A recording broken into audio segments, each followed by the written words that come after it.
That was a dream. And that dream became a reality in 2003, where I played my first game for the All Blacks. And I thought that I could die the next day and die a happy man because I've achieved everything I dreamed of achieving.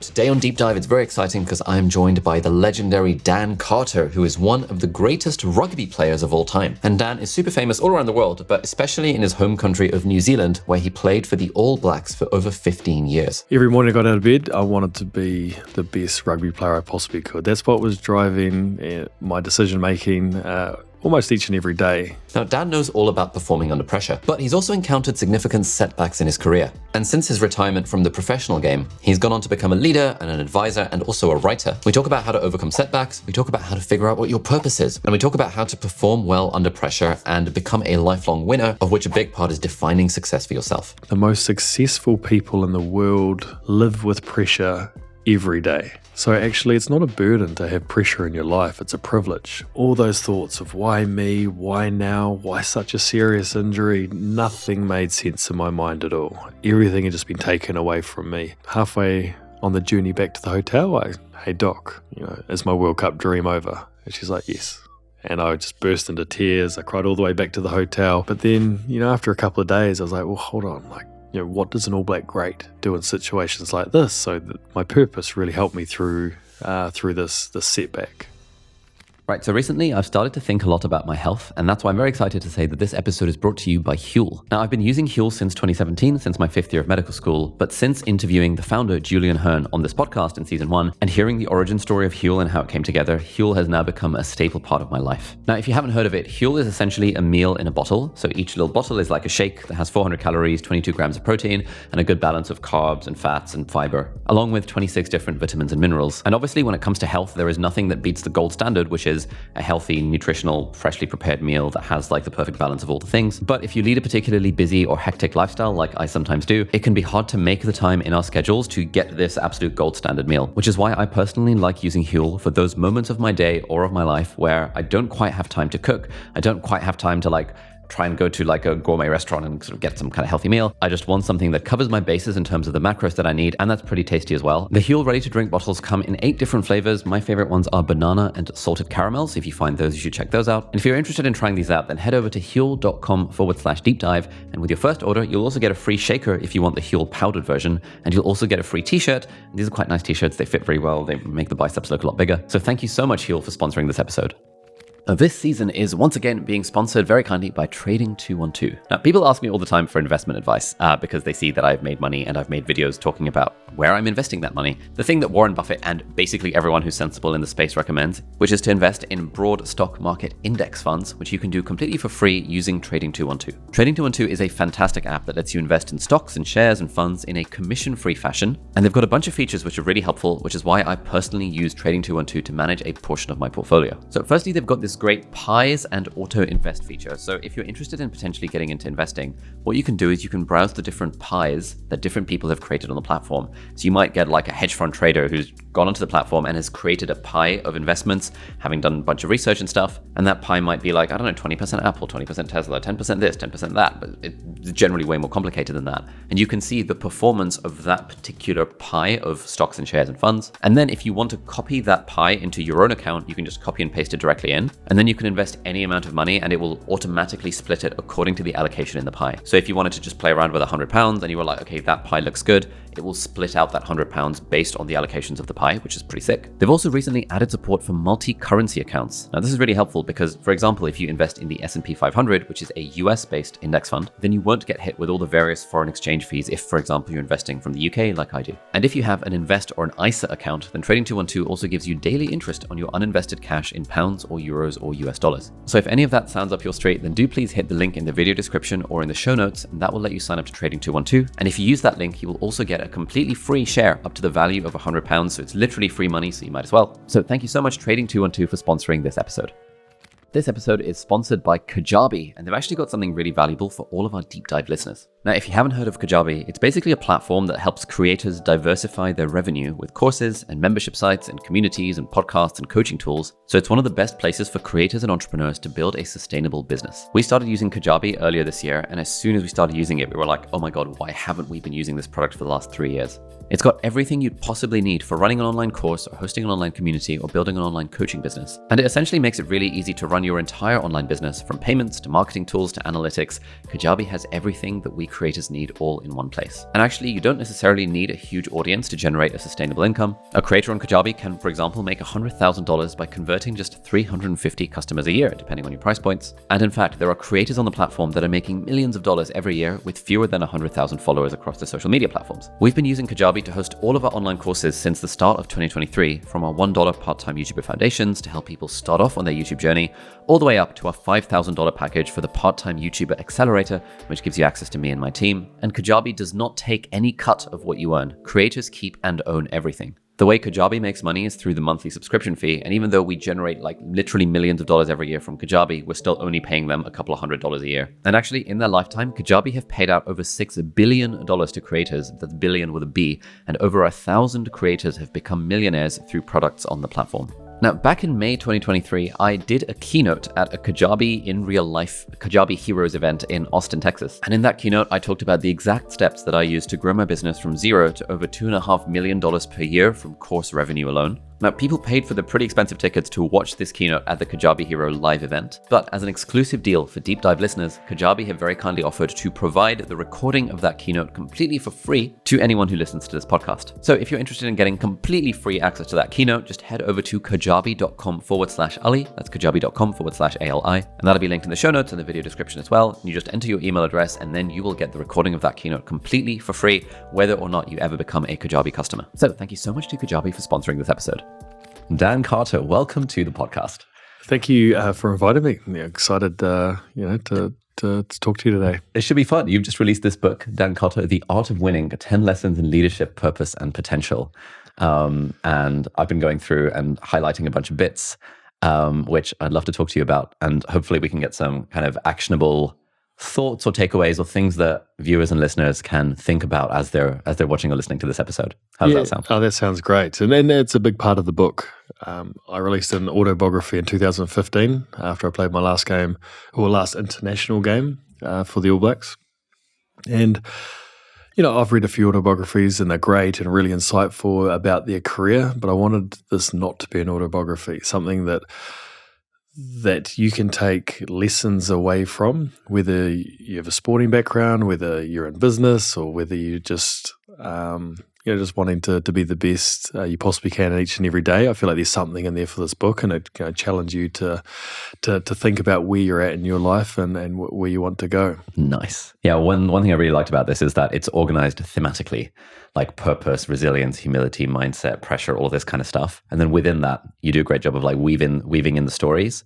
But it's also not just about rugby, because I didn't really know very much about rugby other than just a very high level thing. But it's so readable and relatable, even as someone who doesn't really follow rugby. And I was just like, oh, this is nice. Yeah, that's good. Because when I did finish playing rugby professionally, I realized I needed some help, and I didn't want to just talk to rugby players that had gone through the same experience that I'd gone through. And I talked to various former teammates of mine about their process of navigating change as they transitioned out of the sport of rugby, and then also talked to some footballers that went on to have successful business careers, but also talked to a lot of successful friends who'd been in business and CEO roles, for big companies. And when they finished their careers, were navigating change, there were some learnings that I got from them as well. So it's a very sort of general, not really a rugby book. So if there are any diehard rugby fans listening to this, I apologise in advance. It's not a whole lot of rugby stories, but there's some incredible learnings to help you on your journey. Amazing. So you start off by talking about the idea of repurposing. And one of the things that really struck me about this first chapter is that you seem to have this fear of the word retirement. And one line that comes up again is like, washed up, has been, no good anymore. I wonder, why is the first chapter called Repurposing? Because that's the stage of my life I was in when writing this book, and the foundation of this book started initially to help me through this repurposing of my life. I knew exactly what drove me. Every morning I got out of bed for close to 20 years. So I played professional rugby for 18 years, and every morning I got out of bed, I wanted to be the best rugby player I possibly could. That's what was driving my decision-making almost each and every day. And then all of a sudden to hang up the boots and finish playing, I was a little bit lost. Like, who am I if I'm not a rugby player? And like I just mentioned, I talked to a number of people and learned a lot from them. There was one person that I got put in touch with. His name is Kevin Roberts. He's a former CEO of advertising agency Saatchi & Saatchi, and had worked with teams and individuals as they navigate change in their life. And when you have a really clear purpose of what you want to be in life, and then that changes, you need to go through this repurposing process. So I worked with him for 6 months, and I still use him as a mentor today to help me. But we went through this exercise of repurposing, and it was probably the first time I really looked inwardly for the first time around who am I as a person. What are my characteristics? What are things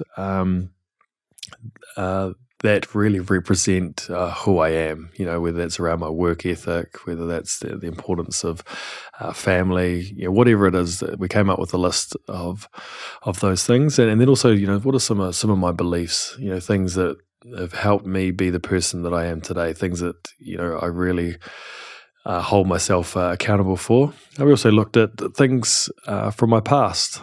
My professional career, what are the learnings, things that I loved and want to use in this next chapter of my life. So all of a sudden I had some framework, because when I finished playing rugby, and I was one of the fortunate ones that was able to have a long career of playing professional sport for 18 years.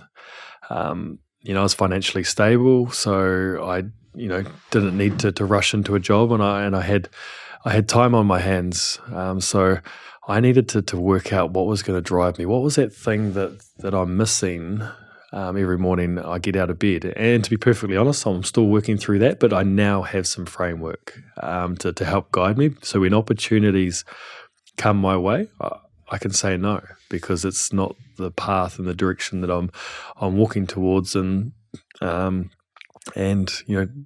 winning, all things winning, and leadership is something I'm really passionate about.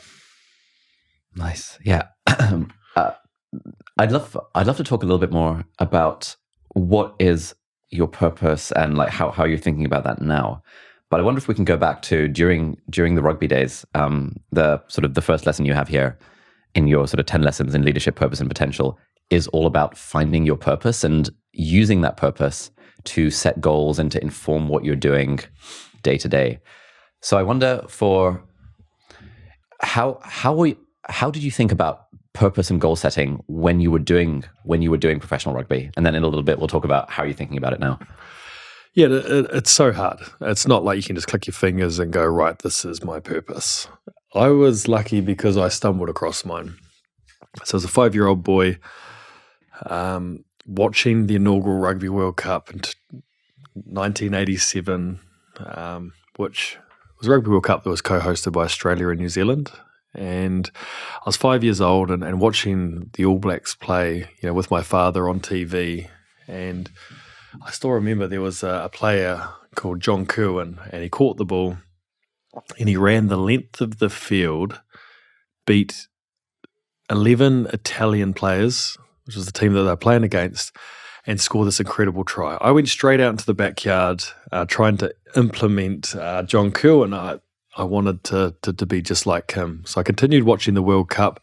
There was another player, Michael Jones, who was a really influential player that played at that World Cup that I wanted to aspire to be. I still remember the captain of the final, David Kirk, lifting the William Webb Ellis Cup above his head, And something was ingrained in me from that day. That was my dream, was to be like them and to be an All Black. I never thought it would actually happen because I grew up in a little country town of only 700 people. And I thought All Blacks were supposed to come from the big cities like Auckland, Wellington, and Christchurch. But that was a dream. Now that dream became a reality in 2003, where I played my first game for the All Blacks. Something I never thought would happen, but it did. And I thought that I could die the next day and die a happy man because I've achieved everything I dreamed of achieving. But I couldn't be further from the truth. Like when that game finished and I played my first game and my dream became a reality, there was something within me that wasn't enough. That wasn't my purpose. It was a dream that I was aspiring towards and a goal that I'd now achieved. But I wanted more. And as I walked off the field, I was like, I don't want to be just another All Black that plays half a dozen games or 2 or 3 seasons for the All Blacks. I want to be one of the All Black greats, like John Kirwan that I talked about and Michael Jones, but also my teenage years, there was Jonah Lomu, Christian Cullen, Andrew Mertens. I want to strive to be an All Black great. And from that point on, that was my purpose. So I went into the changing room. I sat down. I was like, an All Black great. Well, what does that actually mean? It's quite a lofty thing. It's something you never actually achieve. But what is an All Black great? So it made me think. So, well, in order to even be in consideration for an All Black great, you need to have a career in the All Blacks that spans over 10 years. You need to work harder than all your opposition and all your teammates because there's going to be competition for your position. So all of a sudden, work ethic I knew was going to be a really important part of my career. I knew that I needed to grow and evolve because how I play now as a 21-year-old is going to be very different in 10 years' time if I'm still playing as a 31-year-old. So I need to constantly have a growth mindset and evolve as a person and as a player. So all of a sudden I sort of learned a little bit about purpose and what that looked like. But then there was something missing because I couldn't just go on and focus on my purpose each and every day. Yes, it was the thing that was driving me, but I needed structure. And I needed to bring that back to the now. Like, what does that look like? So I soon realized that I needed to look at my season as a whole and set goals of things I wanted to achieve through that season. And in rugby, we have lots of different campaigns, maybe 3 or 4 different campaigns throughout a season. So there's no point me focusing on the campaigns that were at the end of the season. I needed to focus on the campaign that was directly in front of me. Yeah. And in New Zealand, we'd often play a provincial competition called Super Rugby. So I'm not going to be able to be a great All Black if I don't play well at Super Rugby level because I won't even be selected for the All Blacks. So I would reset goals for that competition. And then I would break it down to weeks, and then I'd break it down to days. So every Sunday, I would plan my week, and I'd set goals for that week, what I wanted to achieve, and then what I needed to do each and every day on top of the training and work that we had as a player. Like, what extra work do I need to do Monday after training? What extra work do I need to do at home, whether it's a stretching session, some homework around the strategy of the game, a massage, good nutrition plan, all those things. So I knew exactly what I needed to do every day. So when I got to the game, I could just go out and play with freedom because I've done the work. So it's one thing having a really clear purpose, but then you need to bring it back to the structure of what does that look like each and every day. And if you're continuing to achieve those things, then you're moving in the right direction. And you're going to have bad weeks, you're going to have bad games, you're going to, miss certain parts of your preparation. But that Sunday became a really important part of my week schedule where I would review the week that had gone, what went well, what didn't go well, and I'd always write these things down. And then what do I need to do this week to be the best player I possibly can?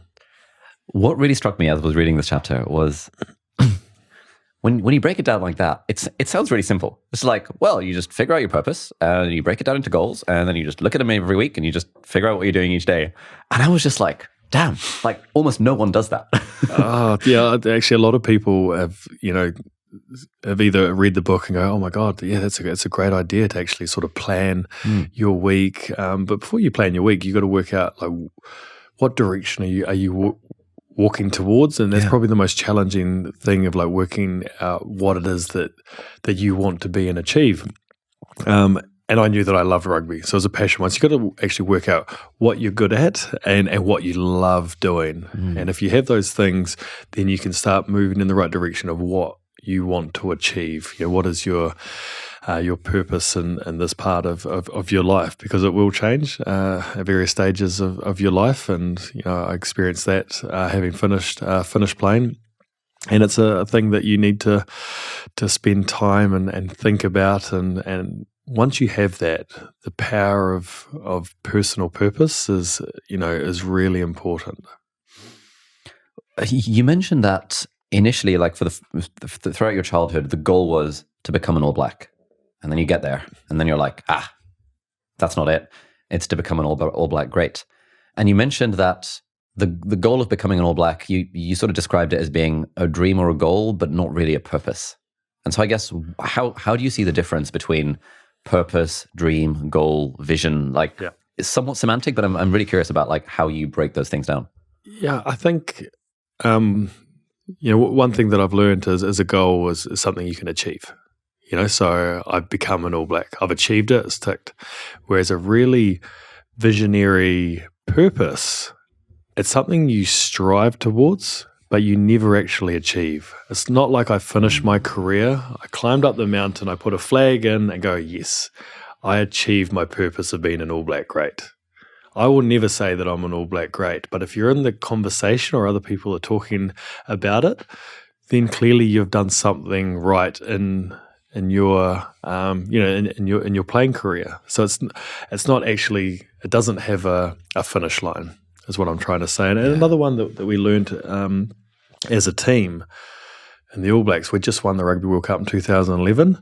What's going to stop us from subconsciously relaxing the year after winning? What is that? It's like, purpose. We need a really clear purpose of, it's not just about winning another World Cup, or it's not just about being number one team in the world at the moment. So we came up with this purpose of being the most dominant team in the history of world rugby. And it's quite a lofty purpose, but it's something once you all engage in it, it's like, what does that look like? And then you break it down to what it looks like, and then the structure to walk towards that. And once again, if we won back-to-back World Cups, we won again in 2015. Does that make us the most dominant team in history of world rugby? No, not at all. We never actually achieve it. Yeah.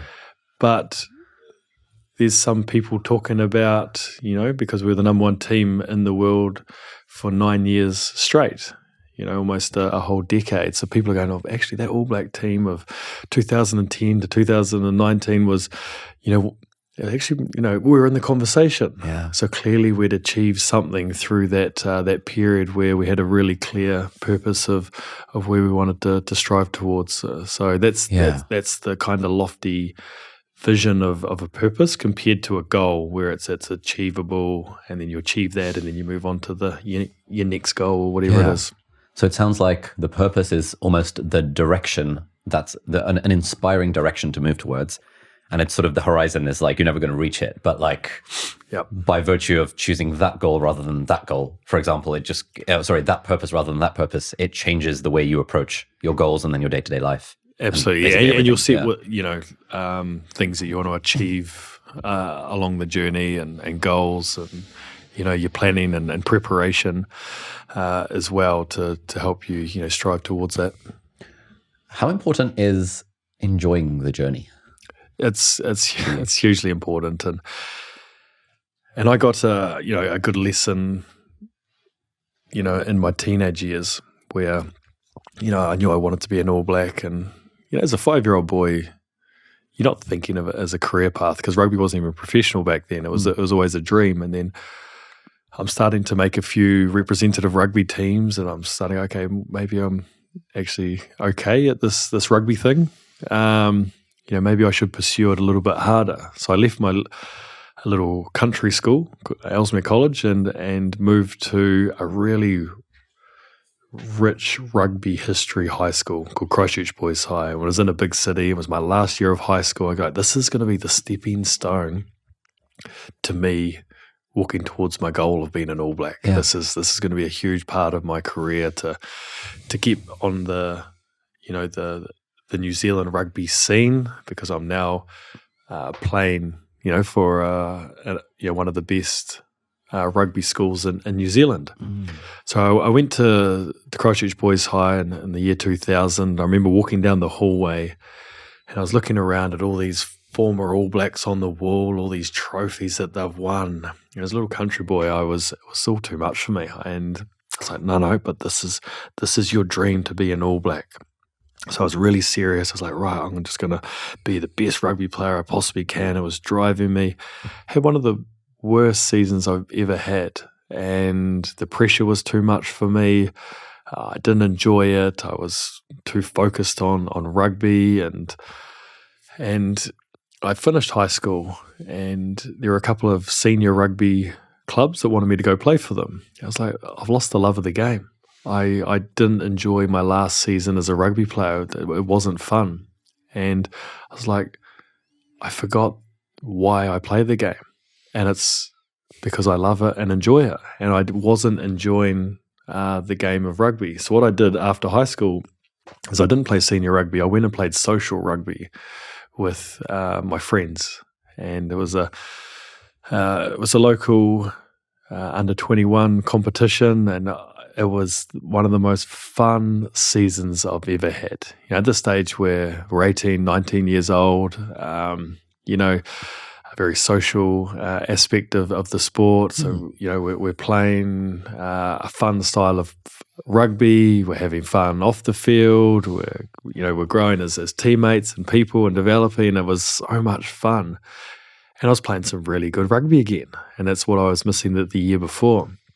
And because I found that love of the game again, and I was playing for the right reasons, not to try and be an All Black, but to actually to enjoy the sport a lot more, I started playing some great rugby. And then within 18 months, I was playing at a Rugby World Cup for the All Blacks. It all happened really quickly after that. It was a huge learning of. So through my international career, I always put a huge focus on enjoyment. Like, what are you enjoying about the week? What are some little elements that you can bring some fun into your game? Because that enjoyment and love for what you're doing is so important. That's really interesting that you say that. So this was something I was thinking as I was reading the book, because a lot of it, especially that first chapter around purpose, is about like figure out the goal, set the thing, and you tell this fun story of when you were like homeschooling your kids during the pandemic. I wonder, like, what was the story there? Yeah, that was a bit of a shocker on my behalf, because I was so obsessed with structure, goal setting, being the best in the world, and then obviously the global pandemic. I was forced back to New Zealand before they closed the borders. I was bouncing from Japan and New Zealand through the end of my career, and then all of a sudden I returned into pretty serious lockdown with my family. Had 3 children, and all of a sudden I was homeschooling. And my mindset is, if we're homeschooling, we're going to run the best homeschooling system in the world. This is what it's going to look like, boys. You're going to get out of bed at this time. You're going to have breakfast at this time. You're going to do maths at this time. You're going to have a little break at this time. You're going to do some science here. You're going to do some reading here. You're going to do some writing. Break for lunch at 12:30. And I ran it like a military. And we got to the end of the day. My children were in tears. They were like, this is awful. Like, go away. I was the worst father in the world. And my wife just looked at me and goes, what the hell are you doing? Like, these are children, this is our home. And I was like, I'm so sorry. I just got so caught up in my rugby structures, and I forgot that that they're children. This is home. It's a challenging time, and they weren't having any fun at all. So they weren't learning, and didn't want to be a part of my military-styled homeschooling. So it lasted one day and then was thrown out the door. Yeah, man. That's so funny. When I read that, I was just like, wow. So my book, the one that I'm publishing in December, is called Feel Good Productivity. And the whole thesis behind it is that actually high performance productivity, yes, it's about goal setting and stuff, but actually a huge part of it is about making sure you're enjoying the process. Because if you're enjoying it, then everything else just feels, it's still hard work, but like there's some kind of energy that you get from it. It's like there's something special, more creativity, more productivity, less stress when you're having fun. Yeah, absolutely. And you need to, that's why when you're looking at diving into what your purpose is, you need to know that it's what you love doing and you're good at it. And if you've got those two things, then you're going to be having fun along the way. And when you have setbacks and disappointments and you'll find elements because of your love for what you're doing that you'll get through those moments and bounce back. So that enjoyment is hugely important. So I'm sure it'll be a fantastic book, because the importance of having fun and enjoyment along the journey is hugely important. How do you think about the balance between, and I wonder if this is a balance, but the balance between having fun, but also like doing the work when you don't feel like it? Because I'm sure there were times where you had to wake up at 5 to go to the gym and you're like, oh, I don't really feel like it. This isn't really fun anymore. I'm going to drag myself out of bed. Or like a 10 p.m. like swimming recovery session. It's like, oh, I just want to go to bed, but like, or I just want to party. Like there is a balance here, right? Like how do you think about that balance? Absolutely. And that's why it's really important having a clear purpose, because it might be you've just had a really tough game and your body's absolutely battered and bruised, and the last thing you want to do is wake up on a Sunday morning and go jump in some ice baths, But then, okay, well, what is your purpose? Oh, to be an All Black great. Well, what would an All Black great do in a moment like this? Would he stay in bed and, go watch a movie, or would he actually go and do the work? And that's why sort of one of my values was, do what's right when no one's looking. And I think that's a really important value, that you are doing these things behind the scenes, because your mind can play some games on you, and you can take the shortcuts. You can do things like not do your recovery, and no one will know but you. But that's not high performance. That's not striving and walking towards your purpose and goals. So it's just a nice wee reminder of sort of what is excellence, and you'll be rewarded for that hard work that you do and that sacrifice that you do when no one's looking. You'll be rewarded at some stage. Nice. Poetry and plumbing. What is poetry and plumbing? How does that relate to what we're talking about? Oh, it's a great analogy that I learned from a very successful entrepreneur, Reid Hoffman, co-founder of LinkedIn, and I was lucky enough to interview him. Extremely sort of nervous. Recently retired from rugby, doing some work for the Oxford University, the Oxford Foundry entrepreneurship school that they'd set up, and helping mentor some of their future leaders. And I got asked to interview Reid Hoffman, and he talked about this analogy, poetry and plumbing. And it made me think, and obviously I wrote about it in the book, but the poetry is similar to what we're talking about. That's your purpose. That's the beautiful vision of what you want to achieve and aspire to be towards.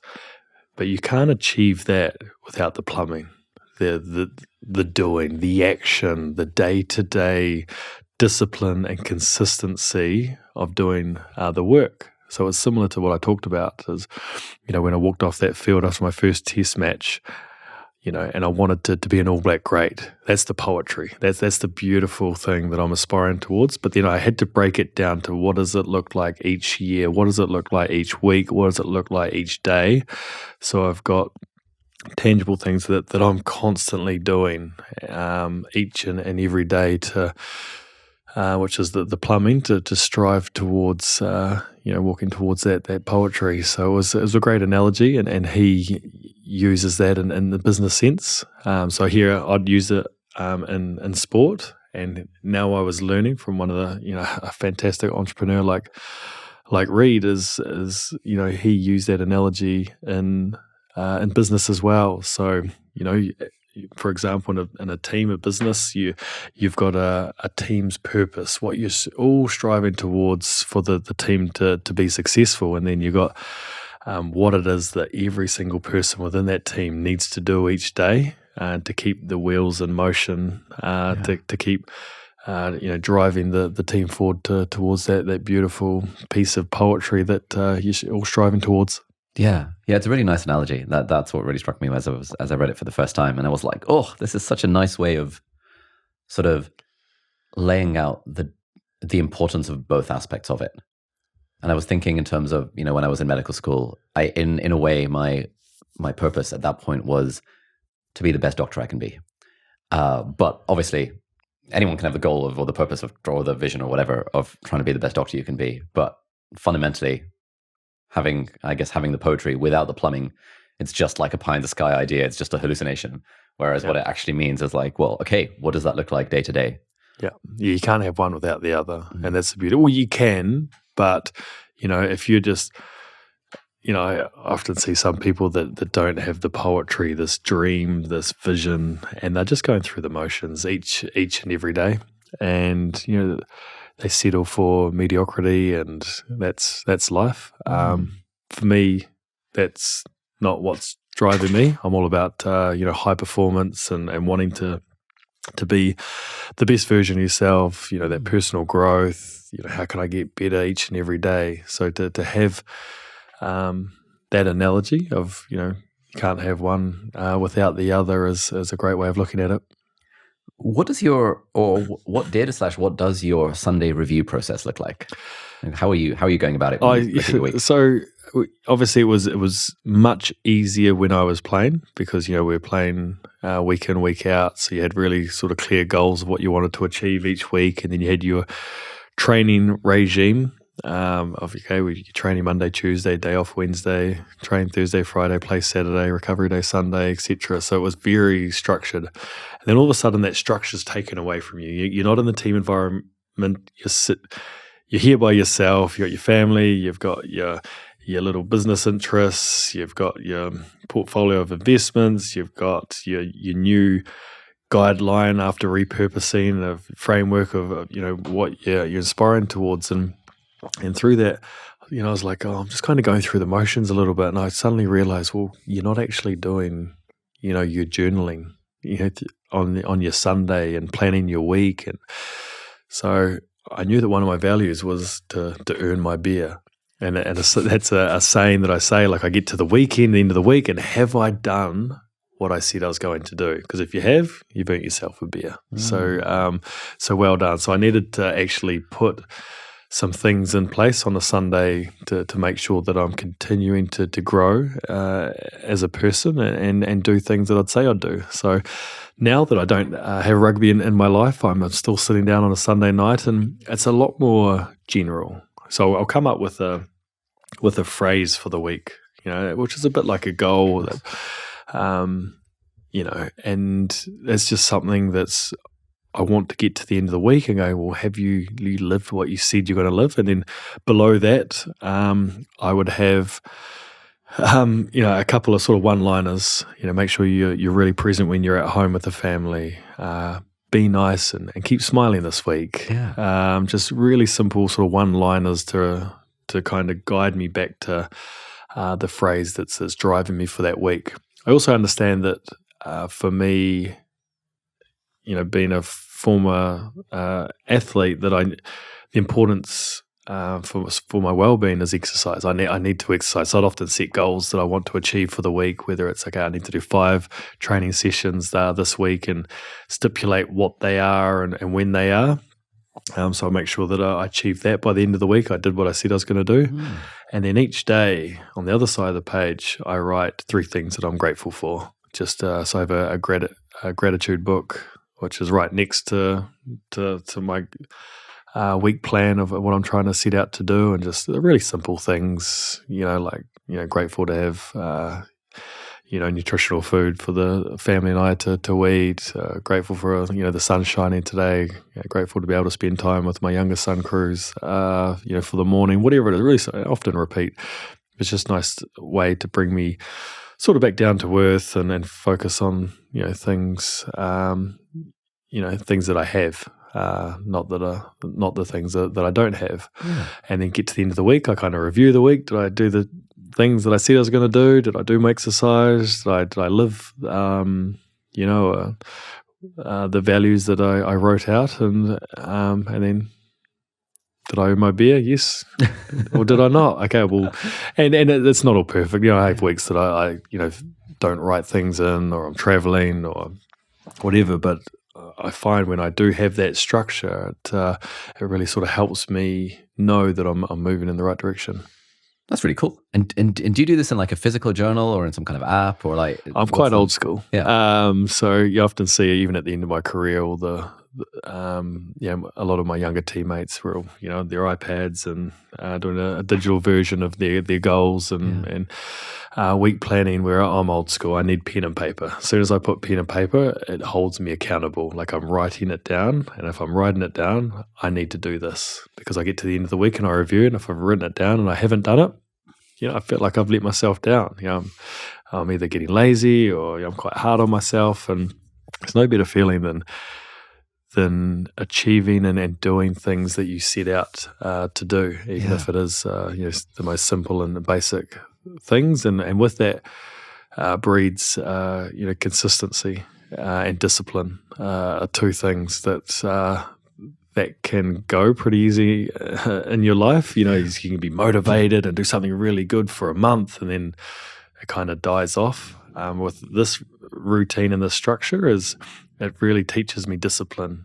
Last thing, I might be hungover, or I might not want to do this on a Sunday night, but that discipline of actually opening up my book and writing it down, it only takes 15 minutes, but that discipline of doing that is really sort of beneficial and helps me. And then the consistency to do it, each week is another great thing to have. Man, this is so good. I think I first came across the idea of doing a weekly review in like 2015 when I read some productivity book. And I was like, yeah. And I did it like 3 times. And then over the last like 8 years, I've done it maybe like 10 times in my life. And I'm like, every time I do it, I'm like, it's really helpful to do a weekly review and to just think, what are the 3 things I want to achieve next week? And then I just forget. I forget to look at it. Something comes up.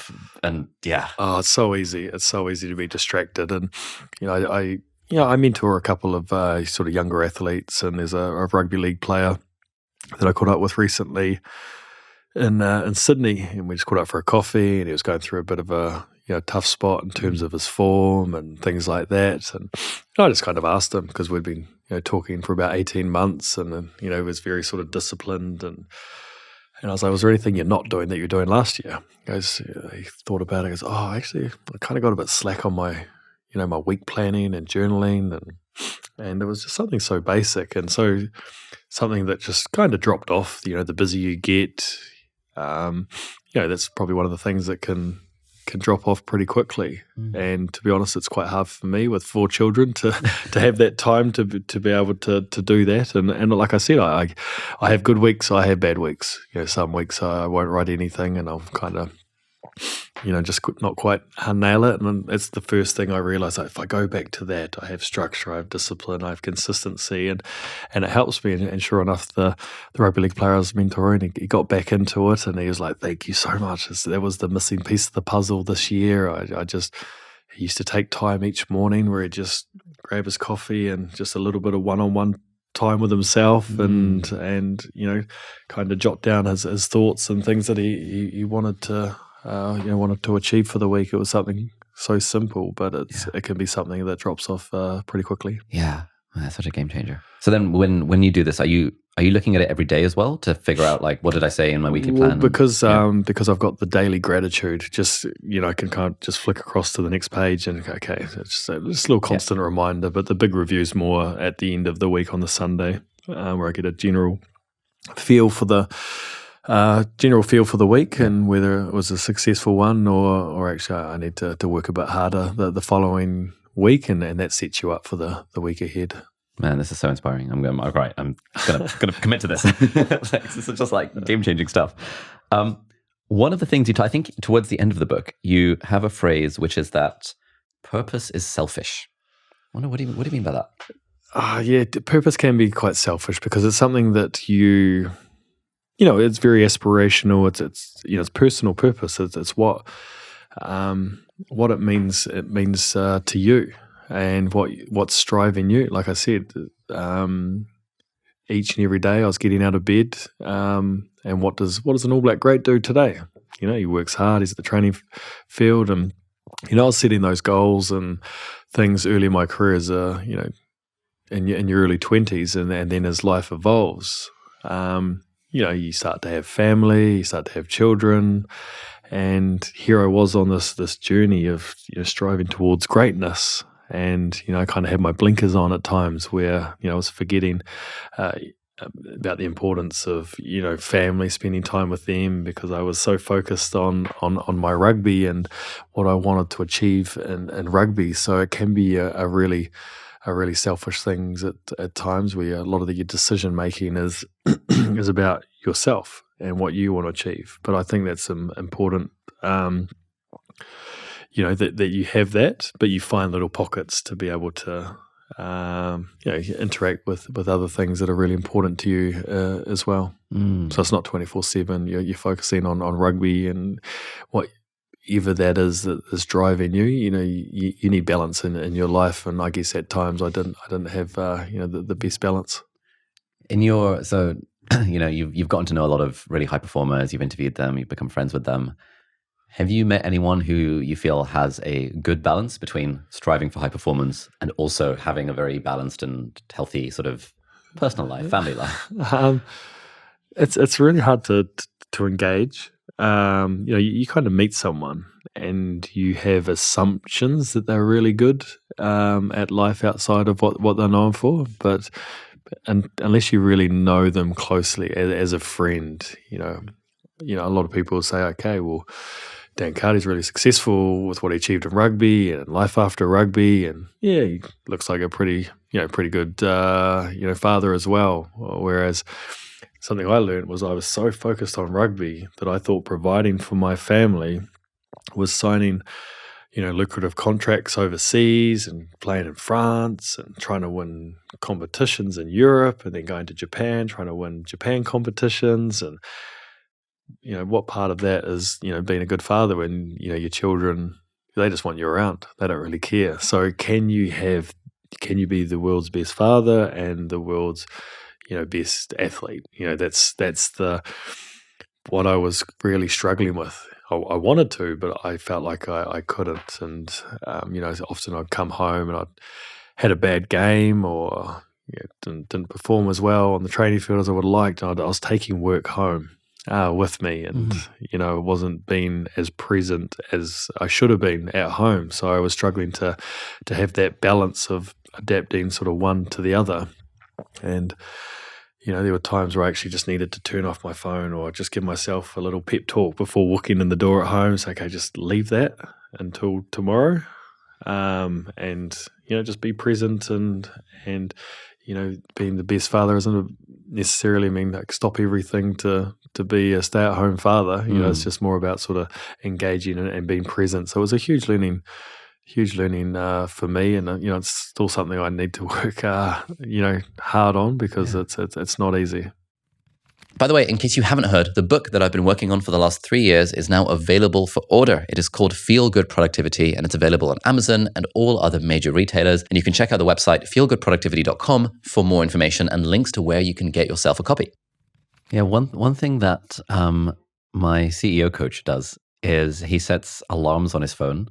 So like at 5:30 in the morning, his alarm goes off and it says world's best athlete or something. So he's like, right, I'm in that mode. He goes to the gym and stuff. And then it's world's best coach because that's his work. And then at like 6 p.m., the alarm goes off and says world's best father and husband. And just seeing that, he says for him, sort of reminds him, it's like, okay, on the doorstep, cool, changing gears now. Forget about work, focus on presence. And it sounds like you found a strategy like that similar. I know the importance of it. I'm still struggling with it a little bit, and I love that constant reminder that he's getting. As you can tell, I love structure, so I need things in my life like your coach has. So I might have to use that tool. To be honest, it was great. Have you found any other strategies that have been helpful in getting the balance between performance and like family? I think,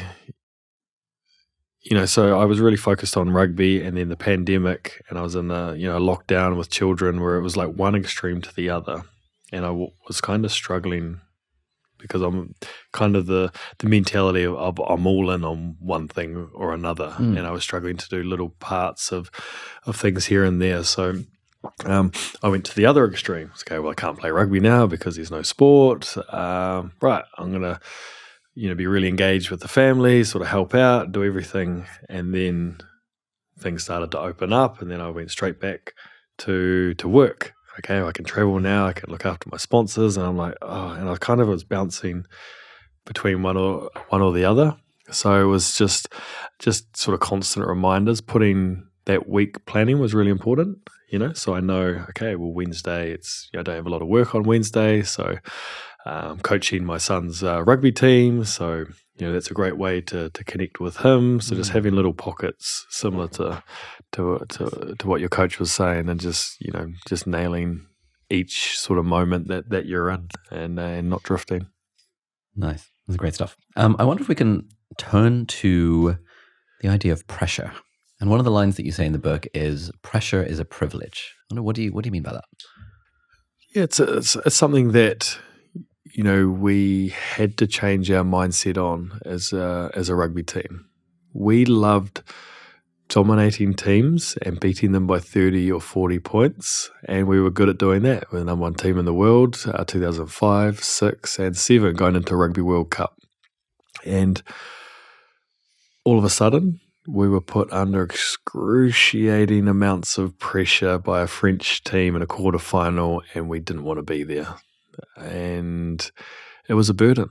Like, as soon as the game got tight and tough, we didn't want to be in those moments. We wanted to be beating teams quite convincingly. So what we did is, what historically has happened in New Zealand rugby history is the pinnacle of rugby is a Rugby World Cup, which comes around once every 4 years. And we won the inaugural Rugby World Cup back in 1987, as I talked about, as a 5-year-old boy. And then often, 4 years later, probably be the favourites to win the next Rugby World Cup. And then we wouldn't win. And then, we'd be favourites to win the next one. We wouldn't win. And it had gone on for 20 years. Yeah. So what would happen is, if the All Blacks didn't win a Rugby World Cup, the coaches would get fired, and you get a new set of coaches in, and they got a 4-year journey to win a Rugby World Cup. If they're unsuccessful, they'd get fired, a new one. And it went on for 20 years. It was incredible. So we're number one team in the world, 2005, 6, and 7. We went to the Rugby World Cup.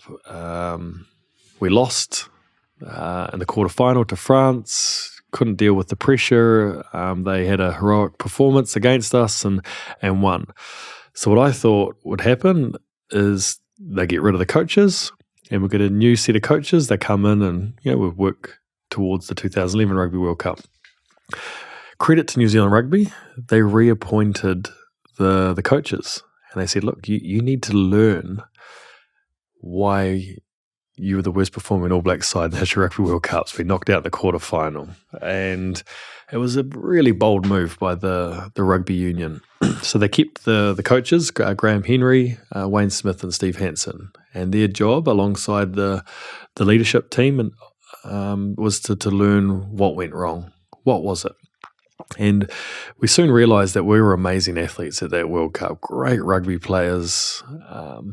We were spending so much time in the gym, we were spending so much time on the training field, but we weren't spending time on our mental strength. And that was probably the thing that was missing. So we had our head psychologist in Gilbert Anoka. He went and got some help with the forensic psychologist Kerry Evans, and we started to to learn more about how our brain functions under pressure. But we needed to change our mindset around pressure, and we needed to realize that, and we soon realized that the most successful people in the world live with pressure every day. So actually, it's not a burden to have pressure in your life. It's a privilege. We're one of the privileged few, because every time we train and play, there's pressure. Whenever you play for the All Blacks, there's so much amount of pressure that you're expected to win every time you put on the black jersey. But we're one of the lucky ones. We live with pressure every day. So we wanted to walk towards pressure. We wanted to embrace pressure. We wanted to have pressure every time we trained, because we knew in order to be successful and achieve greatness that we needed to perform in those pressure situations. So our mindset was actually pressure is a privilege. It's if you got pressure, there's two types of pressure. There's a homeless person that has pressure trying to find food every day, or there's high performance pressure, whether that's in business or sport. And we're focusing on the high performance pressure. And to have that pressure in your life, it's a privilege. You walk towards it, you embrace it, you have the right tools to be able to perform in those moments. That's when you start achieving your goals. When you start doing things that you've set out to do. That's when you're on the verge of greatness. So it was an amazing thing that we changed. So after 2007 World Cup, we spent a lot of time around learning what our mind does when it's under pressure. And we soon came up with this analogy that Kerry Evans taught us. It's a bit around red head and blue head. So when you're under pressure, often you go into a state of red head. So you become distracted, you're off task, you're not clear, you're poor communication, you're not decisive, and you're distracted and you're not performing in those moments. Whereas on the flip side, when you're in a state of blue head, it's where you're really calm, you're decisive, you're clear, great communication, you're on task, you're living in the moment. And that's where you wanted to live the majority of your time when you're under pressure. And when you're in a state of red head, you can do one of three things. You can freeze, fight, or flight. And everyone's different in those situations. So you needed to learn what state do you go into when you go into a state of red head. Freeze is the state that I used to go in. And I played in the number 10 jersey for rugby, and that's like the quarterback. You're making all the decisions, your attacking strategy, you're communicating, you're telling the rest of the team the structure and the call for what you're trying to do. So if I'm in a state of freeze, it means I go quiet, I go within myself, and I become a really poor communicator. So it's a really dangerous position to be in. There's freeze, there's fight. So you can go into a state of fight. And a lot of my teammates would go into a state of fight. So they're off task, they're under pressure, they're yelling at the referee, they're yelling at their teammates, they're actually physically trying to fight the opposition. They're of no value to the team when they're in that red-headed state of fight. Or there's flight. You just want to get out of there. So we all know sort of some teammates that, I've got a bit of an injury, I don't want to be in this moment. I'd rather be on the sideline watching. I don't. So they just want to get out of there. They don't want to be in that moment. So once you learn what state you go into, and we also learn about what state our teammates go into, so you can help them get back into the blue head. So it's unrealistic that you'll never go through a game of rugby where you don't go into a state of red head. But instead of staying in a state of red head for 5 minutes, you're running around because you're angry about missing the tackle or dropping the ball or a referee decision. You recognize that you're in a state of red head, and you have tools to get you back into the blue. Something as simple as breathing, recognizing that you're in the red and getting you back to the blue. So everyone has different tools, and Kerry Evans and Gilbert Anoka were helping players with finding tools. One of the tools that I had was slapping myself on the leg. I'd drop a kick, I'd be running around going, I can't put dropping the ball, not dropping a kick. Dropping the ball, I'll be running around going, I let the team down. Why did I drop the ball? I have to make up for it. I go, hold on, that's not helping the team thinking about what just happened. I slap myself on the leg and I go, right, what do I need to do now? Yeah. Okay, catch the ball, pass, talk to the number 9. So it brings you back to the here and now. So you're really present and you become really task focused. And once you become task focused, you're really clear and decisive and calm again. So you're back into a state of blue head. So once you have that education and that learning, you need to bring it into your day-to-day life. So all of a sudden, after 2007, 2008, 9, 10, and 11, our trainings were so much more intense. Our coaches were trying to manipulate us to get us into the red as much as possible. They would get referees to come into training and blatantly cheat. So we start yelling at him to get us distracted, and it was all just a tactic to trying to teach us the tools to get back into the blue, to stay calm, to stay on task, or else they might randomly send guys off training. So no, yellow card, you're off for no reason. They would make us sprint from one position to another, so the intensity of training was so much harder. The games became easy. But we knew that we needed to live and embrace and live in these high pressure situations. So when it came to game time, we were used to dealing with it. So fast forward 4 years from 2007 when we got knocked down the quarterfinal, we're up in the World Cup final, haven't won a World Cup in 24 years, at home in New Zealand, against the French again, and they were putting in a heroic performance. Yeah. And we were winning 8-7 on the scoreboard. It was so close. They had all the momentum.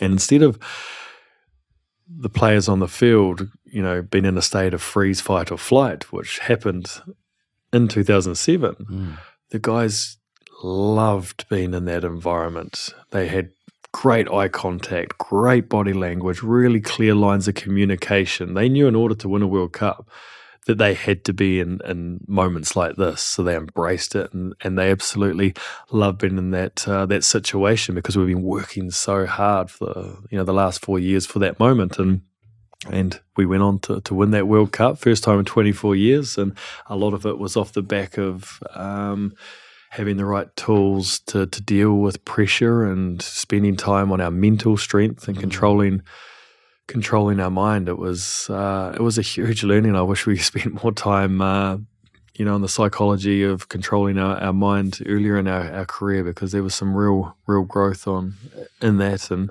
we went on to win another World Cup as well after that. And a lot of it was off the back of that learning around being able to perform under pressure. That's so good. I think a lot of people, when the conversation turns to mindset or psychology, they start to be like, oh, this is all just fluff, screw that. I guess you've got a different view of it. Well, no, initially it was very similar to that. So when I started playing in the early 2000s, and we always had a psychologist, as part of the team. But if you were spending time with a psychologist, your teammates are looking at you going, mate, you're okay, you're a bit weird. You're not supposed to be seeing him. You're supposed to just roll up your sleeves and just get on with it. Yeah. And so he was doing work with the team, but not really doing any work on one-on-one basis. So you wouldn't spend time with the psychologist. Fast forward to the end of my career, if you weren't seeing the psychologist, everyone's looking at you going, well, why? Why aren't you seeing him? You want to be the best rugby player? You want to be the best teammate? Here's an incredible tool to help you be the best person, best rugby player you possibly can. So the difference between the start and end of my career around the mindset of using the psychologist were completely different. And people go, well, you had a great career. If you could do anything differently through your career, what would it be? I immediately go, look, the disappointments, the learning, it was just part of the journey. But if there was one thing, I would have loved to have used a psychologist from day one of my career. It wasn't until the back end of my career or the second half of my career that I started using him a lot more. And that's where I saw a lot more growth in my game. Oh, wow. So what sort of stuff, let's say you're doing a one-on-one session with a psychologist. What's happening in this session that's helping an elite athlete level up? Well, you need to live in the present. So controlling your mind to make sure you're not focusing on things you can't control.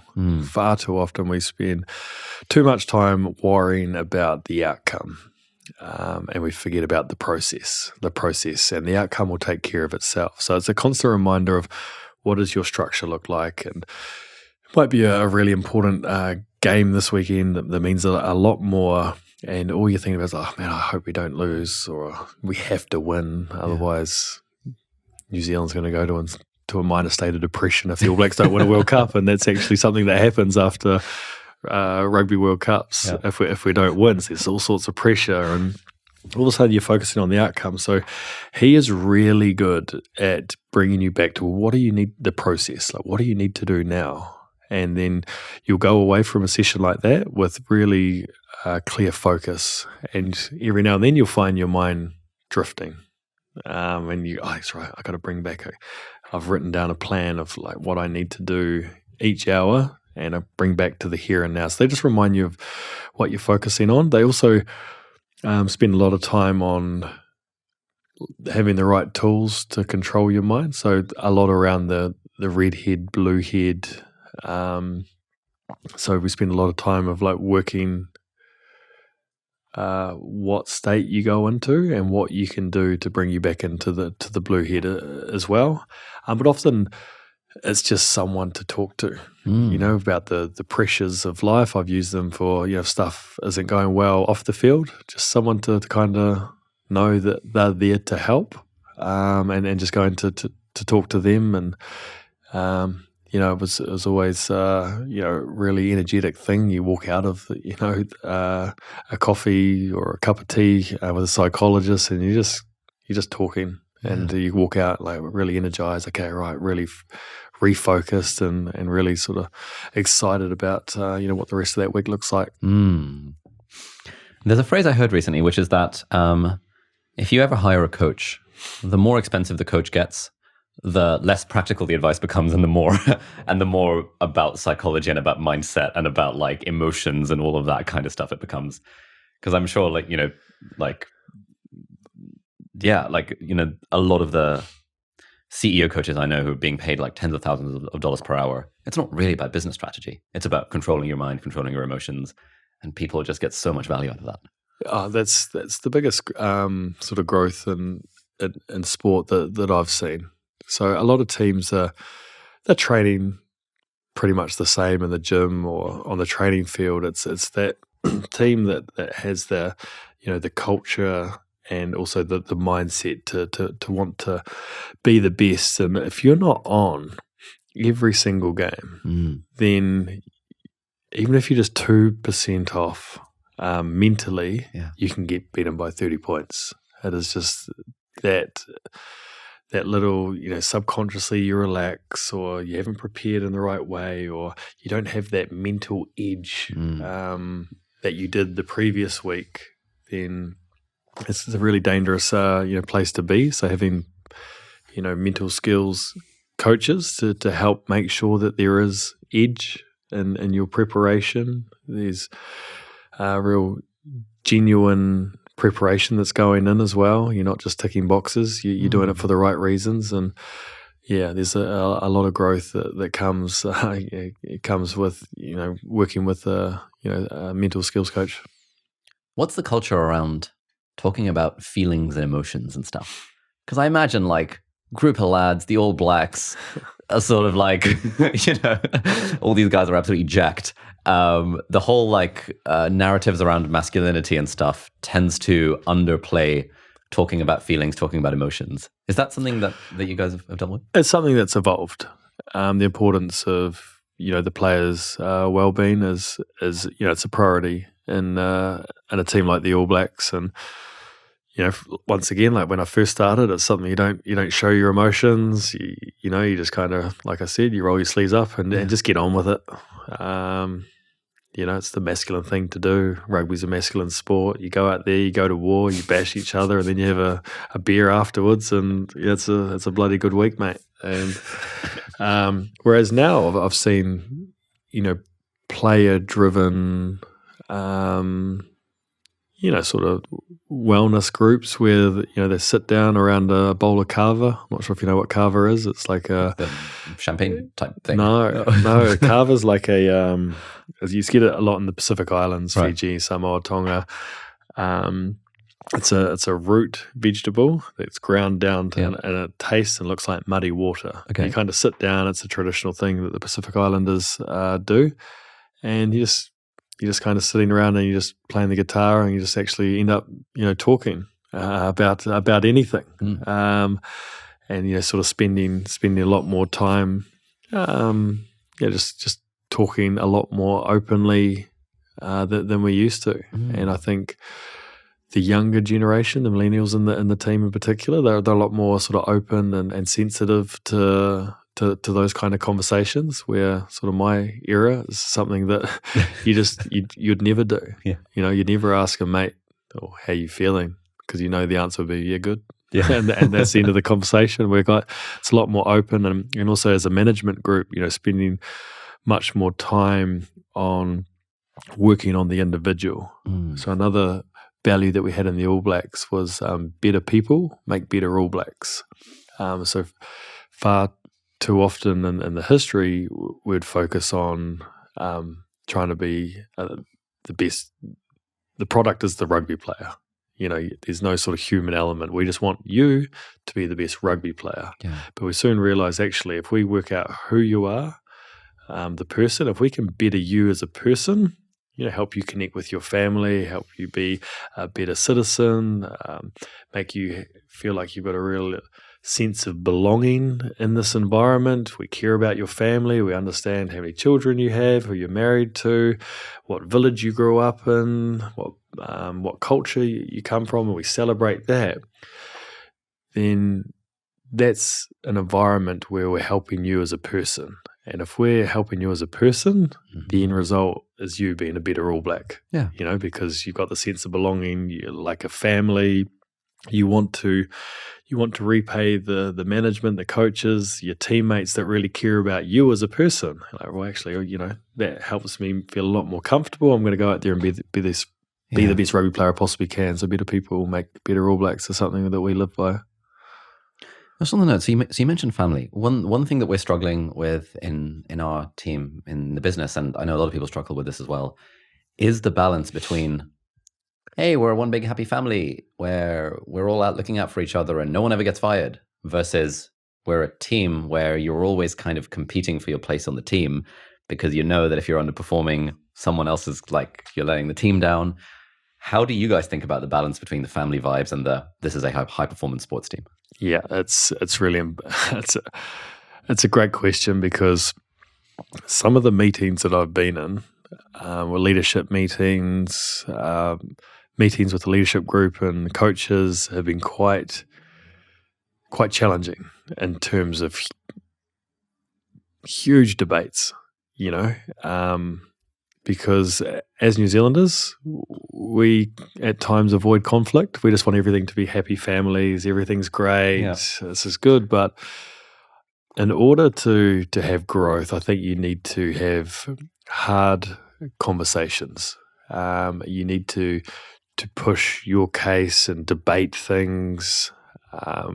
You need to be challenging the way we're doing things, constantly looking to evolve. If you don't believe in an idea or game plan, you need to lay down your debate, why, give an alternative, have really be vulnerable and have really open conversations. So we used to have this thing in the All Blacks when you needed to have one of those conversations, the difficult ones that we often shy away from.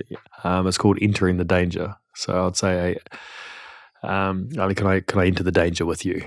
So therefore you knew straight away that it was nothing personal. Yeah. I'm not having this conversation because I don't like you. I'm having this conversation because I care so much about this team and I want us together to be successful and the greatest rugby team in the world. So can I enter the danger? Hey, I don't like the way you did this. Or, hey, I think we could look at a different way of doing this. So I'd have one of those uncomfortable conversations with you. So we entered the danger and we would debate things, But the key at the end of that meeting or that conversation is whether you agreed or not, you need to commit to one and then be aligned and walk out of that together. Yeah. Because the dangers of not agreeing and then committing to one, and it wasn't your idea, that you go away to your little subgroup and go, oh, mate, this is what we're doing, but don't you wish we were doing this? And it could be like a disease, really infectious and not helpful of the team culture. So the importance of high performance, making sure that all the decisions that you make is what's best for the team, and know that it's not the decision's not what's best for the individual. It really helps grow that high performing team culture. So I don't take it personally if you don't like what I say or agree with what I say. But you're prepared to challenge me on that because you think that that's what's best for the team. So that real team first mentality helps nurture and grow those difficult conversations that often we shy away from, and often we found when we were having those difficult, challenging conversations is when we were getting growth. Whereas if we weren't performing that well, and it's often because we were shying away from those difficult conversations, and we were kind of bullshitting ourselves. Saying, everything's fine, everything's good, it'll be okay. I will sort it out later, whatever it was, and it would come back to bite you in the ass. So changing gears a bit. So you've had, a highly illustrious career. You've had your face slapped on newspapers and magazines and like International Rugby Player of the Year and all that kind of stuff. How have you ever struggled with humility and staying grounded in the light of all of this success?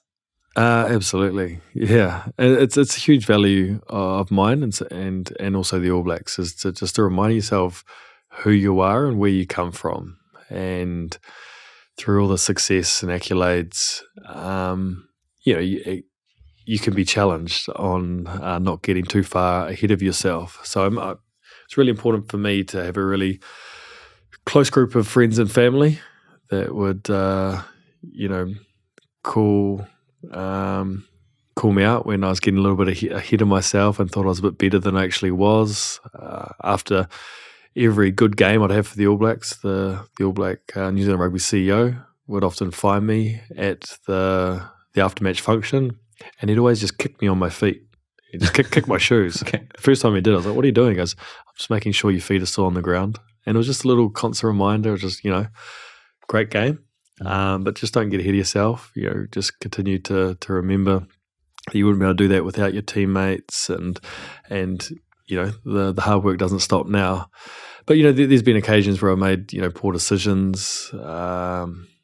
Just got a little bit ahead of myself. Thought I was a little bit better than I was. And this world's got a beautiful way of sort of bringing you back down to earth when you make poor decisions, or you think that you are better than you actually are. So it's it's a really important value of humility, and surrounding yourself with the right people. That often when I'd go and have a drink with my high school friends or primary school friends that knew me before I play rugby, I might have a fantastic game, might kick 90%, kick 9 goals out of 10. I can assure you, my close mates are telling me about the one I missed, not the 9 that I got. Whereas, people that, want to be with you because of what you've achieved, they'll only give you accolades about the 9 kicks that you got and how great you are. And, that's not helpful. Yeah. One of the chapters is about resilience and dealing with setbacks. You've had a bunch of setbacks in your career with like injuries and things like that.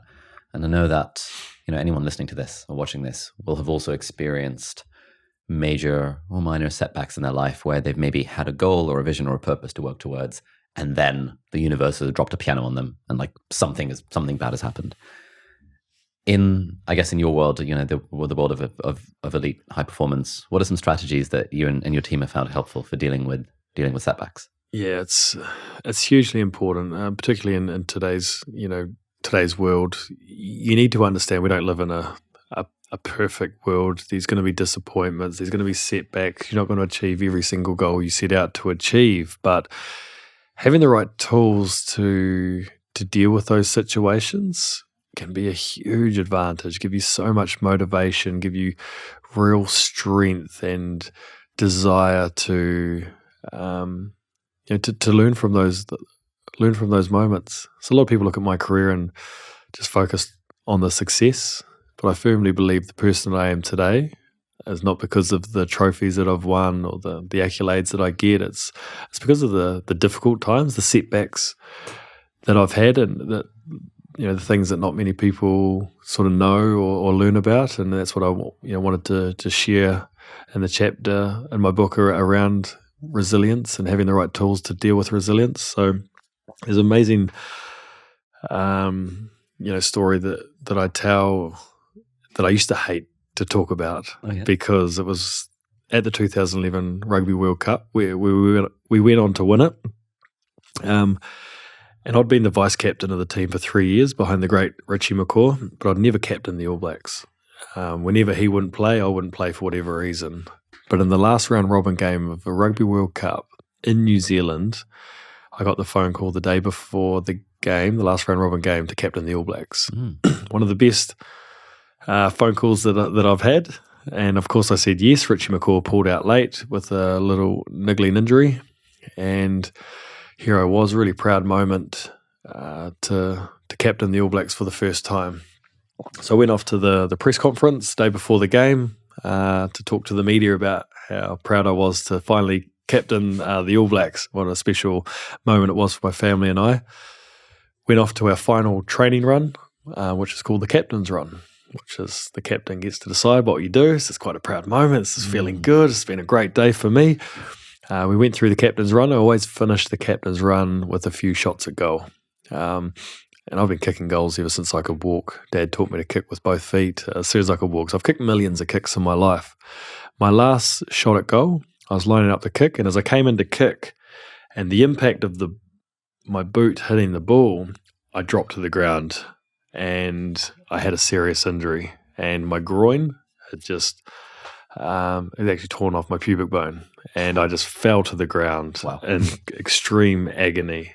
And this is my third World Cup, and I'd had 2 failed World Cups. We'd done so much work around the psychology. I just felt like we were destined to finally win a World Cup. I was 28. I was in the prime of my career.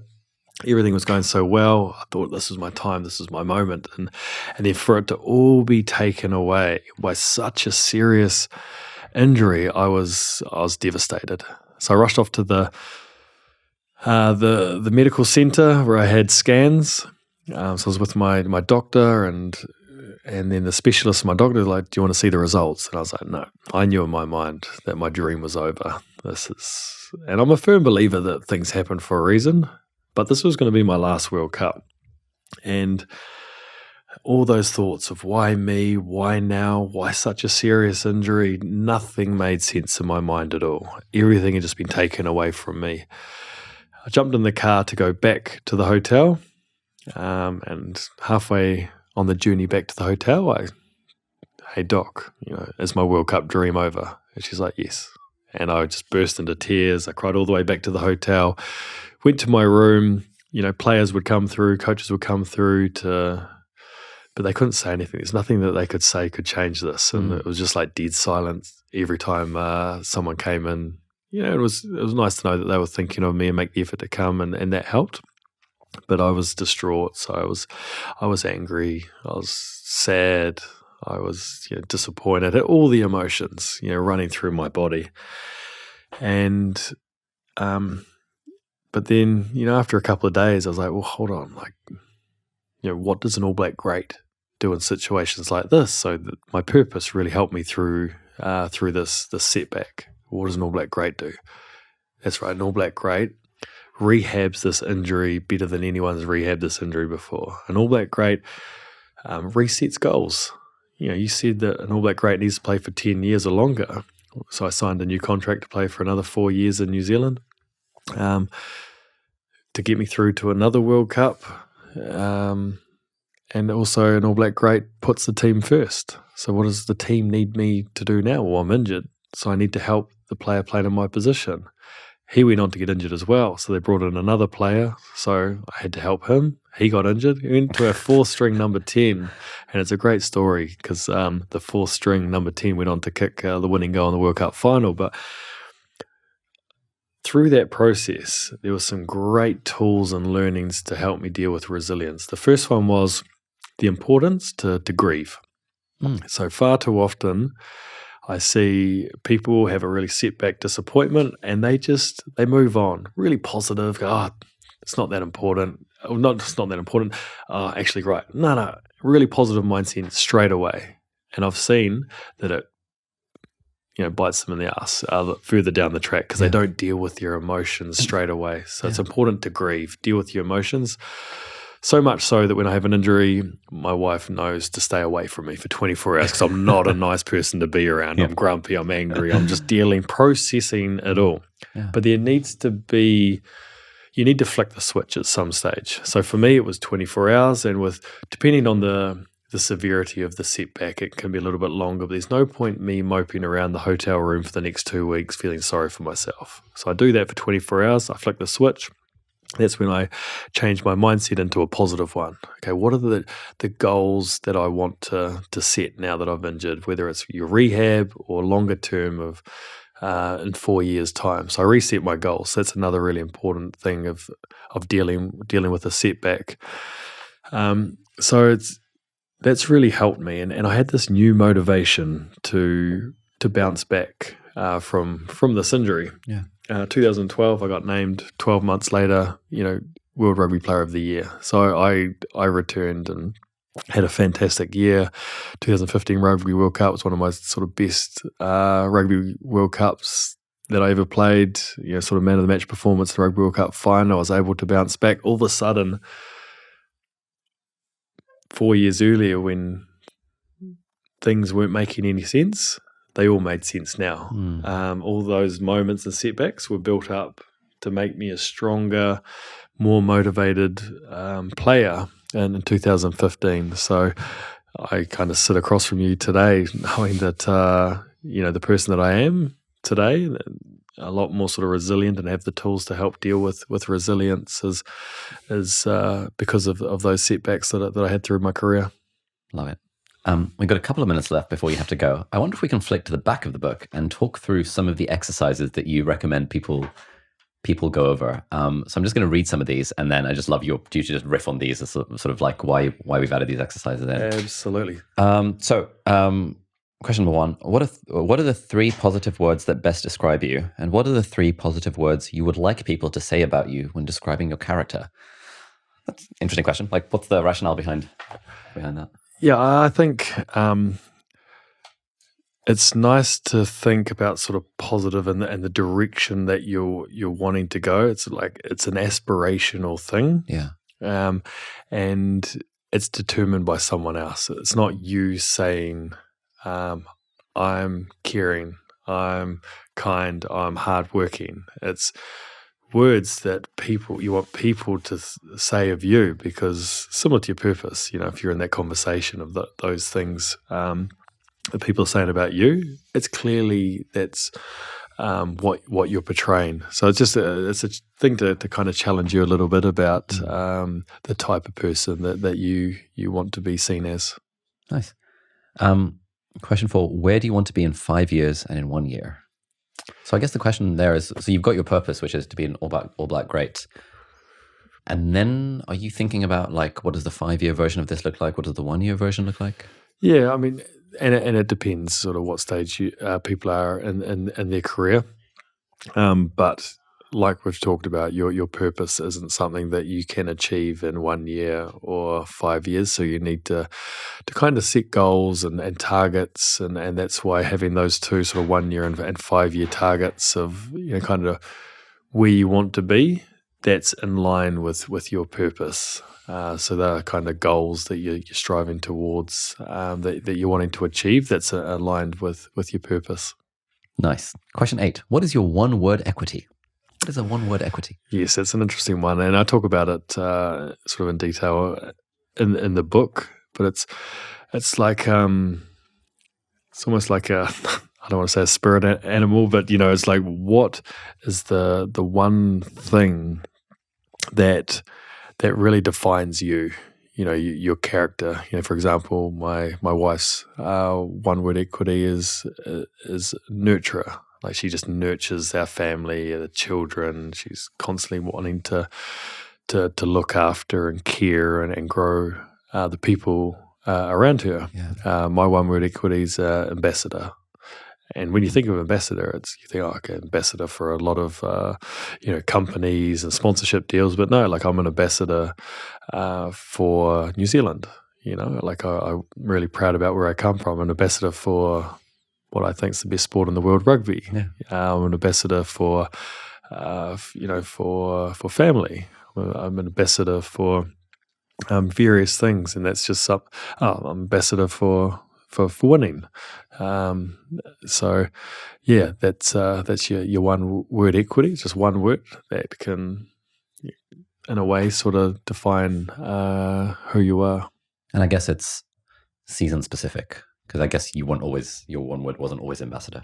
No, definitely not. It's where I'm at sort of right now. Like, as a rugby player, I wasn't. My one word equity wasn't an ambassador, and it's something, every couple of years you want to go back and so those questions at the back of the book are where you're at right now, and I would challenge people to open up the book in another 2 years or 3 years and see whether those things are still relevant, because your journey will change and evolve, and those questions, the answers to those questions will evolve and change over time as well.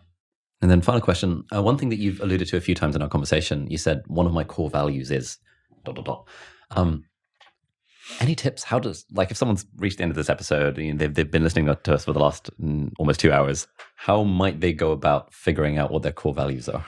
Just writing things down that you want to live by. For me, a value could be work conquers all. I know it's a really sort of general thing, and there's a lot of things that help you conquer things, but work ethic is a really important value for me. So it's just a constant reminder that I need to be putting in the work. So just writing, start with a list of whether it's 6 values that you want to live by. So basically, you can get to the end of the week, and you got your core values, whether it's 6, 8, 2, whatever it is. Did I live by those today? Health is wealth. Could be another one. So, did I make good choices around sort of my health this week? Did I eat well? Did I do my exercise? Whatever it is. No, I didn't. Okay, well, is this something that's important to me in my life? Yes. Well, then why aren't you living, those values? Just having a list of your core values that you live by each and every day. Sick. Dan, mate, this has been absolutely fantastic. I've got some homework from this episode. So this weekend, going to do the exercises in the back. So I'm committing to this on air, and I'll share them with our Telegram community. If anyone's interested, in free link down below to our Telegram community. I'm going to start doing the weekly review. And I'm going to figure out what is the poetry version of my purpose, because I feel like I'm doing a lot of plumbing right now without a lot of poetry. And so just getting that mindset shift, I think, will be super helpful. Any final words of wisdom for anyone who's still with us? No, thank you. Obviously, thank you for listening. The fact that we're end of the podcast, and for those people that have made it all the way to the end, I appreciate you listening. And these learnings aren't like set in stone. It's not like you have to do this, and this in order to win and be successful. These are just some of the learnings that I've learned through my career. And hopefully there's something in there in the book, The Art of Winning, that can really resonate with you and help you be the best version of yourself, and really help with that personal growth that they're all striving towards. Brilliant. Dan, thank you so much. And guys, if you are listening or watching to this is a sick book, The Art of Winning. We'll put a link down in the video description in the show notes. You can see I've got my little tags, got the little highlights if you happen to be watching this on YouTube. And yeah, I'm going to be annotating the hell out of it in terms of these sort of final questions at the end, where I'm like, cool, I'm going to carve out a few hours to really think about this, because I really think this is what I'm missing in terms of figuring out these big questions of direction. Oh, so Dan, that's thank you very so much. kind. Thank you so much for the support of the book. It's been a great process over the last couple of years, writing it, had a huge amount of support from the publishers. Also, the ghostwriter, Steve, did a fantastic job of getting my tone of voice. And just to see, it's only been out in the bookshelves for a couple of months, but just to see some of the reviews, some of the comments that the readers are writing. Geez, I'm getting people that are resigning from their job after reading it because they realize they're not getting that fulfillment or purpose and what they currently have in their life, and they're taking control of their life and moving forward with this new motivation. You've been nothing but sort of supportive of the book, so I really appreciate that. No, thank you very much for coming on. Thank you.